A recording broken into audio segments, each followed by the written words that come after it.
मन रखि था आउ थे कहूँ एका माघे के केबे शीत जाएनी एभली हीन राजनीति करंतुनी।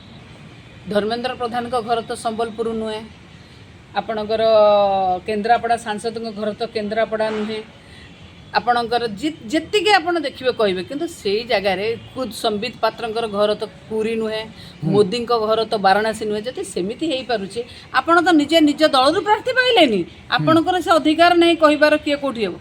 जेतबेले स्नेहगिरी छुरिया एते ग्रहणीय हेले बिजु जनता दलर एते रैली देखिला परे, विशाल रैली देखिला परे छानिया पशि जाइछि। आज्ञा देखंतु जेतबेले दिल्ली रे आप्र निर्वाचन मध्य थिला, जेतबेले निर्वाचन थिला आप्र नेता मानकु मध्य मिछ केस रे जेल पूरा हैतला। एमिति कि 2 वर्ष धरि के मध्य जेल रे रहिला परे जेल रु जेतबेले कोर्ट कहिला कि जेतबेले तथ्य नाही तांकु सेतबेले बाहर करागला। माने से भली कोनोसी प्रकार तथ्य प्रमाण देई पालेनी। एई तो जिनिस आपण बुझंतु ये हूँ से जे निर्वाचन जोठी जितेबाला हम से मिछ केस लगे तापर देखिए से केस रे किछि नथिबो, किछि एब्सोल्युटली नथिबो।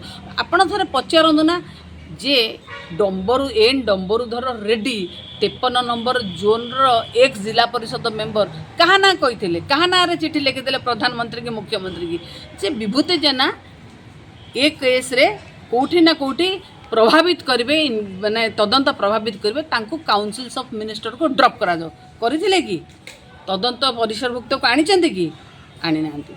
सेथिपाई मु कहली ये सरकार हैला गोटे कथा कहते आउ गोटे कथा करन। एबे भी बिजु जनता दल स्ट्रांग, एबे भी बिजु जनता दलर किछि नहीं। मु पूरा कहली ये सरकार जेतबेले पारंतिनी ये गोटे छद्म लड़ाई लड़िबा को चेष्टा करती, आकु पुरे देबु ताकु पुरे देबु आंक पाखे आ किछि अछि। आ से देखंतु एई माने ना एई हिमंत विश्व शर्मा को क्रिमिनाल कहउतले काहा को छाडिचंती, से क्रिमिनाल माने आज तांको दलर नेतृत्व नउचंती। ये कहबाटा बहुत बड़ मन रखि था आउ थे कहूँ एका माघे के केबे शीत जाएनी एभली हीन राजनीति करंतुनी।